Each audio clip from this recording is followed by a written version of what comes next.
단순히 내가 보내기만 했다.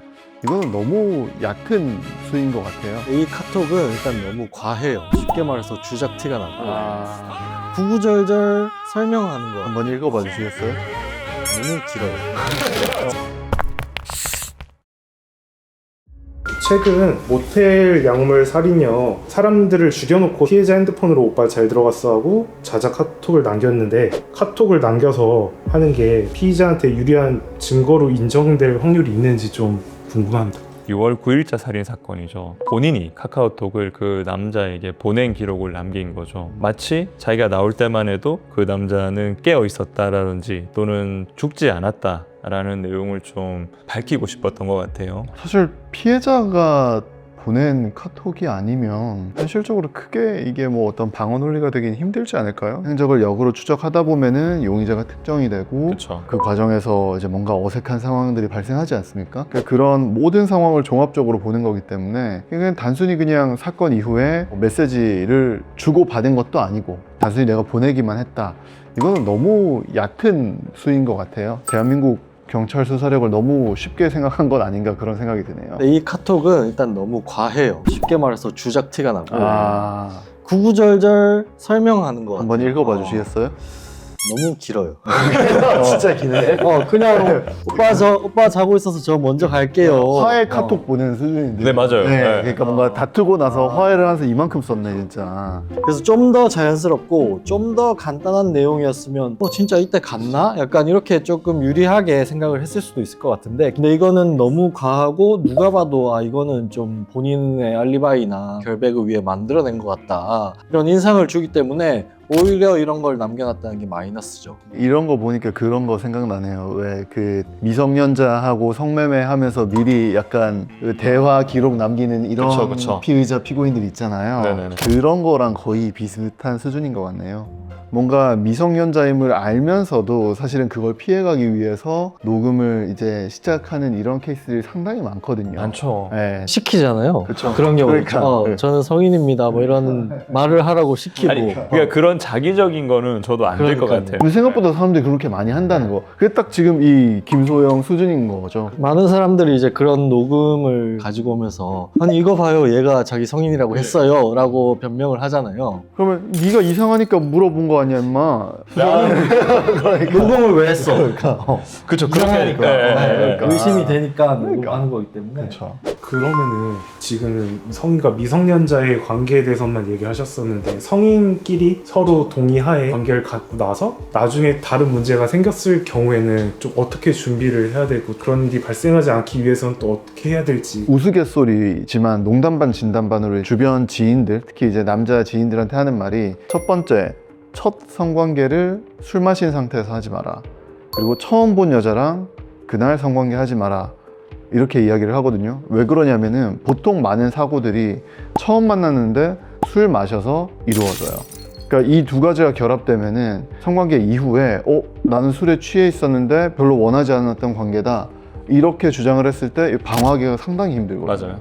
준강간이나 이런 준이 붙었다는 범죄에서는 말씀하신 대로 녹음 파일이 불리하게 작용할 가능성도 있는데 반대로 또 유리하게 작용하는 경우들도 있어요. 뭐 성관계 당시에 녹음 파일에는 그분의 목소리나 뭐 행위나 이런 것들이 담겨 있어서 뭐 심신상실이나 한거불능이 아니었다라고 보여지는 케이스들도 존재하거든요. 그런 경우에는 그 녹음 파일이 유리한 자료로 또 쓰일 수 있는 거죠. 근데 말씀하신 대로 확실히 술에 취한 상태였다면 녹음 파일이 아니 근데 유리하죠. 제가 궁금한 거는 네네. 녹음을 해야 되겠다라는 생각이 들면은 굳이 왜? 근데 이제 그럴 수는 있잖아요. 누가 봐도 이 사람은 나를 좋아하고 네. 나도 이 사람이 마음에 들어요. 그래서 이제 그러면 녹음할 게 관계를 없는 거 하면 아니에요? 하지만 서로 누가 합의하에 봐도 좋아하고 근데 나도 이제 좋아요. 그럼 왜? 혹시 몰라서 실제로 그런 사례들이 있어요. 뭐 정상적으로 관계 잘 해놓고 나중에 뭐 돈을 목적으로 고소하는 무고하는 그런 사례들도 있고. 그런데 보통 이제 우리가 그런 사건들에서 대부분 이 녹음 파일이 있는 상황은 제가 생각하기엔 그런 케이스들이 아니었던 것 같거든요. 저는 근데 녹음 파일 때문에 뭐 무혐의를 받은 사건들이 몇 개 있는데요. 대표적으로는 두 사람 누가 봐도 서로 좋아서 했고 오히려 이제 여성분이 더 적극적으로 모텔을 가자 이런 얘기도 했고 했어요. 근데 이 여성분의 남자친구가 따로 있었던 거예요. 근데 이거를 남자친구한테 걸리고 나니까 그치, 태세자. 어떻게 변명을 하냐면 나는 강제로 그렇죠. 당했다. 그렇죠. 이런 케이스도 왜냐하면 많죠, 사실. 네. 많아요. 남자친구한테 내가 원해서 같이 갔다 이렇게 얘기할 수가 없잖아요.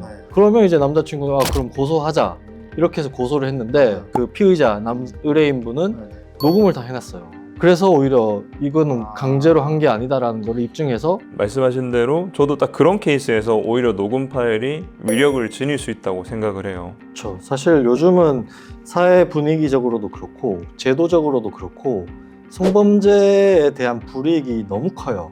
그래서 내가 떳떳하다 하더라도 혹시 모를 그런 사태가 생길 수 있으니까 꼭 법적인 조언을 들어보시는 게 좋을 것 같고, 사실 가급적 그런 일이 안 생기도록 늘 조심해야죠. 그럼요. 저는 녹음을 하는 거에 대해서는 긍정적으로 생각하거든요. 다만 그 녹음의 내용을 내가 자기적으로 만들어내면 안 되고 그냥 자연스러운 그런 대화나 뭐 그런 흐름을 녹음해 놓는 거는 좋고, 그리고 상대방이 조금이라도 거부의 의사표시를 하면 그 이전에 어땠던 분위기가 어떻건 간에 무조건 멈춰라, 이렇게 말씀드리고 싶어요. 사실은 제가 87년생인데 여성들이 적극적으로 남성과의 어떤 신체 접촉, 적극적으로 이렇게 동의하는, 쿨하게 그런 문화에서 저는 자라지 않았거든요, 사실. 저도 그렇죠. 그래서 제가 그냥 뭐 문화의 문제가 맞습니까?